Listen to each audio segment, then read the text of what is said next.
आपके साथ जैसे रहेंगे महाराज जी, तो मतलब हर समय याद आता रहेगा। लेकिन नहीं, बात ये है कि हम चाहे जहाँ हों, हम प्रभु के पास हैं।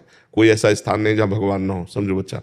हम घर छोड़ करके बाहर निकलते हैं तो किसी न किसी घर का ही सहारा लेते हैं, चाहे वो गुफा हो, चाहे वो कंदरा हो, चाहे वो झोपड़ी हो, चाहे वो महल हो। शरीर को कहीं ना कहीं वास मिल, शरीर को भोजन चाहिए, शरीर को वस्त्र चाहिए, शरीर को औषधि चाहिए, तो संसार का आश्रय लेना ही पड़ता है बच्चा। तो हम संसार से कनेक्शन रखे हुए हैं, संसार से संबंध है। पुत्र रूप में था, उसे त्याग दिया तो शिष्य रूप में आ गया। संसार कहीं जाता थोड़ी, संसार तो बना ही रहता है। हमको संसार में रहते हुए भगवान का भजन करना है, तो भजन हो सकता है। नहीं आप हमारे पास आ जाओ तो भी भजन नहीं बनेगा।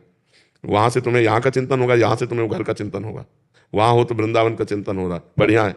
वहां से भगवत चिंतन हो रहा है, ये बढ़िया बात है। यहाँ से घर का चिंतन हो, ये घटिया बात है। तो नाम जप करो, माता पिता की सेवा करो, और पढ़ लिख करके धन कमाओ, परिवार का पोषण करो, पूरी जिंदगी जो है परमार्थ में लगा दो। इसी से भगवत प्राप्ति होती है। ये थोड़ी कि घर बार छोड़ करके हम कहीं कोने में बैठ जाए तो परमात्मा चिंतन करके परमात्मा प्राप्ति कर लेंगे, ऐसा नहीं।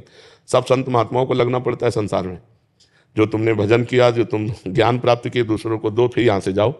क्योंकि भिक्षा पाई है, वस्त्र पाया है, शरीर का पोषण हुआ है, तो चलो टहल टहल करके सबको पुण्य अपने प्रदान करो, भजन प्रदान करो। देखो संत महात्मा नहीं करते ऐसा। महाराज जी घर में रहते हुए यहाँ के जैसे जो चिंतन यहाँ रहे बने, और ये कैसे महाराज? हमको तो यही लगता है कि अगर भजन करना है तो गृहस्थी में रह के बहुत बढ़िया भजन होता है। उसमें कोई जान नहीं पाता।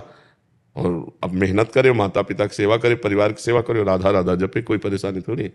बाबा जी बनने के लिए बहुत बड़ा संघर्ष है बच्चा। ऐसे ही मान लो खाए पिए ऐसे घूमे, वो बात अलग है। लेकिन वो ईमानदारी से संत बनने के लिए पूरे जीवन की लड़ाई है, पूरे जीवन की लड़ाई। कहीं भी चूक हो गई तो गिर गया धम्म से, ऐसा समझो। 50 वर्ष ब्रह्मचारी रहा, 5 मिनट में विचार कर लिया, गया, पूरे 50 वर्ष का ब्रह्मचर्य गया। अब आज कलयुग चल रहा है, इसमें ब्रह्मचर्य धारण करना, इसमें पवित्र जीवन रहना, समाज में रहते हुए भी समाज से असंग रहना। जैसे जल में कमल का फूल होता है ना, उसी में पैदा होता है, उसी में रहता है, लेकिन असंग रहता है। ऐसे संत महात्मा होते हैं। संत बनना बहुत कठिन है। हम तो कहेंगे कि घर में रह करके माता पिता परिवार की सेवा करते हुए भजन करो, बहुत अच्छा है। ये कलिकाल है, जैसे जैसे बढ़ता जा रहा है वैसे वैसे साधुता का पालन करना बहुत कठिन है। साधुता का भेष तो कोई बात नहीं, बना लेने में कोई देर नहीं लगती, लेकिन साधुता का पालन करना बहुत कठिन है। संतत्व का पालन करना, अपने गुरु परंपरागत आचरणों का पालन करना बहुत कठिन है। तो इसलिए घर गृहस्थी में रह के भजन करो। ऐश्वर्या जी मथुरा से। राधे राधे। राधे राधे महाराज जी। गुरुदेव, मन कई बार बहुत खिन्न हो जाता है इस माया रूपी संसार से। कई बार अपने ही गहरे घाव देते हैं, परंतु एक माँ हूँ, एक पुत्री हूँ, जिम्मेदारी के कारण विरक्त नहीं हो सकती। कृपया बताएं नहीं, कि माया विरक्त में होने ये क्यों सबके दिमाग में बैठ गया कि विरक्त जो हो करके हम सारी झंझटों से बच जाएंगे। नाना प्रकार की सर्दी गर्मी बरसात सब दुखों को सहना। लोग उपहास कर रहे हैं, लोग अपमान कर रहे हैं, उसको भी सहना है। ये संत का जो मार्ग है बहुत कठिन मार्ग है। ये थोड़ी कि हम संत बन गए तो लोगों को ऐसा लगता है संत बनना बहुत कठिन बात है, बहुत कठिन। माया से कैसे दूर? अरे ये माया है, देखो ये माया, ये शरीर माया है, मन माया है, बुद्धि माया है, चित्त माया है, अहंकार माया, अंदर बाहर माया ही माया है। माया कोई गलत नहीं है। जब हम इसका गलत प्रयोग करते हैं तो गलत है। देखो हमारी वाणी है, इससे हम राम कृष्ण बोल रहे हैं या किसी को गाली दे दें तो गाली देना माया में फंसना, राम कृष्ण बोलना भक्ति में है। ये शरीर है, हम दूसरों का उपकार करते हैं, धर्मपूर्वक चलते हैं तो यही माया हमारे हितकर है। और इसी से हम जब गलत करते हैं तो जेल और नरक भोगना पड़ता है। माया कोई बुरी वस्तु नहीं है। देखो क्या माया नहीं, माया हवा दे रही, माया माइक से आवाज जा रही, माया बुलवा रही। तो जब हम माया का दुरुपयोग करते हैं तो बुरी चीज है। नहीं, माया का सदुपयोग, अच्छा रुपया है, माया है ना, संत सेवा में लग गया। रुपया है, किसी बीमार की सेवा में लग गया, माता पिता की सेवा में लग गया, तो माया ही तो है ना। कितना बढ़िया जगह लग गई। अब वैश्यागमन में रुपया लग गया, शराब पीने में रुपया लग गया, पार्टीबाजी में रुपया लग गया, गलत। माया का गलत प्रयोग ना करो तो भगवान से माया मिला देगी। भगवान की तो माया है ना। आप हमें बताओ माया बुरी कहाँ है? जहां हम बुरे आचरण किए वही माया बुरी है, और बुरे आचरण छोड़ दो तो माया नाम की कोई चीज ही नहीं। भगवान ही भगवान है, कोई माया नहीं। बताओ कहाँ माया है? ये शरीर भगवान का रचा हुआ है, मन भगवान का रचा हुआ। अच्छे आचरण करो, माया नाम की चीज। लोग गंदे आचरण करते हैं और दोष दे देते हैं माया बहुत बुरी है, माया बहुत बुरी है।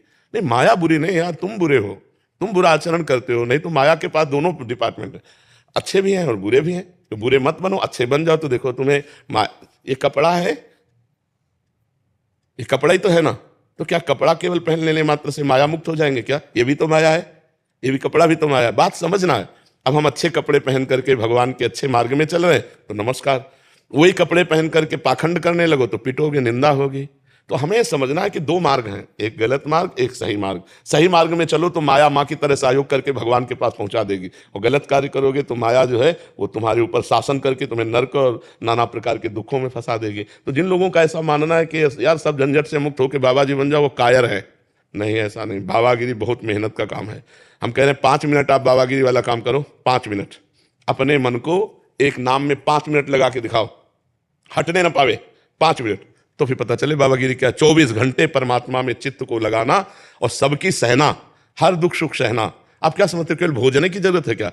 अरे सबके पास हृदय है, सबके पास शरीर है, वो सारे विकार आते हैं जो तुम्हारे अंदर आते हैं, उन विकारों को सहना, भगवान के प्रति पूर्ण समर्पित होना और संसार के दुख सुख को सह जाना, फिर तो वो साधुता का लक्षण एक अलग है। ये मत सोचो कि जरा सी झंझट पड़ी और हम चलो बाबा जी बन जाते। बाबा जी बनकर पाखंड करे तो दुर्गति हो जाती है, इसलिए बहुत सही मार्ग में चलना चाहिए। नहीं तो अपना गृहस्थी में कम से कम हो तो ये तो है कि हम गृहस्थ हैं, और संत बन के पाप करोगे तो कहाँ जाओगे, फिर तो दुर्गति हो जाएगी। इसलिए संत बनने की बाहरी मत सोचो, अंदर से संत बनो, अंदर से आचरण संतों के